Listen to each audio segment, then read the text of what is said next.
As regards the recent massacre, very gruesome, not because we've not had worse than this, but this time around it's coming at a time that people are already mourning the death at Lekki Tollgate and amidst the denial of the federal government and Lagos state government.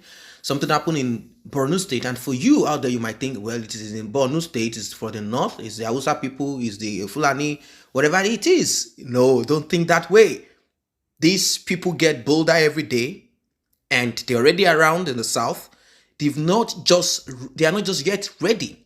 They've not been given the go ahead to unleash that terrible one. Your families will be in the village, in the towns when this happen. There's a lot of things trending right now at the moment, and one of them is the Borno massacre. Sahara reporters are taking to his Twitter account to call out the president of the Federal Republic of Nigeria, Major General Muhammadu Buhari, retired, and he referred to President Muhammadu Buhari as being invalid. In fact, I'll go to the exact words of Omoyele Sowore. He said, Buhari must go, which is the present hashtag. No country should be saddled with an invalid, lifeless, incompetent person like Major General Muhammadu Buhari. We must take the right steps to relieve Nigeria of this burden. It is the right thing to do. Revolution now.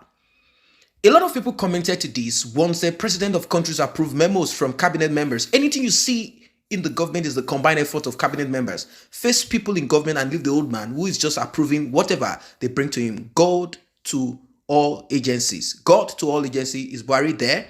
And I want to say Buhari is not contesting the election now. What do you mean by that? Is Buhari the only person in government? Fashola is there. Rotimi Amechi is there. Many others. Godswill Akpabio, Silva, and many others. Leave old man is leaving office soon in 29 months. Are you for real? Said somebody. For all of these debts mean nothing to you. Yes, all those other fools are there, as you said. But who is the president who makes the final decision? Who can sack service chiefs? Who can make policies that can help security? I hope you're not just being sarcastic. You were part of the people that was asking for Jonathan's head when he couldn't tackle Boko Haram then. So who do you expect us to call? We voted for PMB, not Fashola and Amechi. And that's something that a lot of people need to understand. Boko Haram didn't start under Buhari, but they became increasingly violent under Buhari. And of course, banditry, that's the foot soldiers of the terrorists, got themselves involved in this too. Jonathan couldn't handle Boko Haram. He wasn't ready. He said Boko Haram is in my government, meaning there are certain informations that he feels that should be secret. Probably they work together, but he realized that this information is filtered here and there, meaning Boko Haram has certain sympathizers, people who are in government. And I said to myself, this is very easy. It's not difficult. Who are the people to combat terrorism? Who are the people to combat terrorism? Let us say you want to make use of the military through and through with the Air Force, to combat through the air and land. You have the general, you have the service chiefs, you call them together and you give them a note of warning. Look, man, can you give me a review of what is going on? Are you people going to work? If information comes out differently, you will be blamed. You will be blamed for this. You will have to answer for this. This is how this is supposed to be. If you're not ready now, cut yourself off. But you know how it is. The man wasn't really ready for that at that time. He also was saddled with what he needed to take into his own pocket and the people around him. So he never cared less about what it is. Yes, Nigeria is complex. Issues are complex. We know that there are monarchs. We know that there are religious leaders in the north who are hell-bent on making sure that Boko Haram continues. And we know that there are certain people who are in the military. It doesn't matter if it is the Northerners alone. Do not think it's just the Northern military personnel that are involved. There are people in the south of Nigeria who are also part of this. They are in the military and they are making money from it. So what else is there to say? Nigeria is so divided, fractured, and there is so much about Nigeria. But I know that the simple answer to this is simple transparency, shutting off nepotism, and facing the bull once and for all. There are pointers to face. I once listened to the American embassy and they said there is no external force, government that is needed to put things right in Nigeria. I said Nigerians, they know their problem. And when I say Nigerians, I'm talking about the criminals that get themselves in government. And even one of the average police officer on the street said Nigerians know their problem. They have only insisted and make deliberate moves and steps to make sure nothing works. That is it. There's nothing so much about it that cannot be done. It's very simple. They are not ready to call a spade a spade. It's very simple. You talk about terrorism. All right. How do you combat terrorism if money that is allocated to fight terrorism is divided inside divided everywhere, and people collect certain amounts of money and put in their pockets? How do you do this? How do you fight terrorism this way? How are you afraid to call a spade a spade? How is this so hard? How is this so hard? We are talking of Sambisa Forest. They say it's a very huge landmass. Then why haven't they taken scientific approach to this? It's very simple.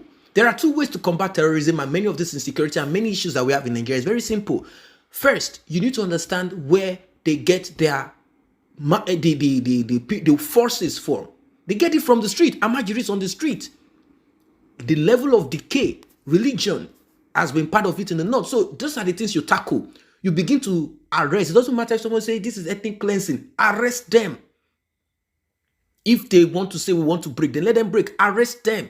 That's what Goodluck Jonathan would have done. You have to do massive arresting. You have to call all their religious leaders, monarchs together and say, look, man, you have to go speak to your boys. If any of you are caught, I'm going to deal with this, mercilessly. If there is any bloodshed or anything.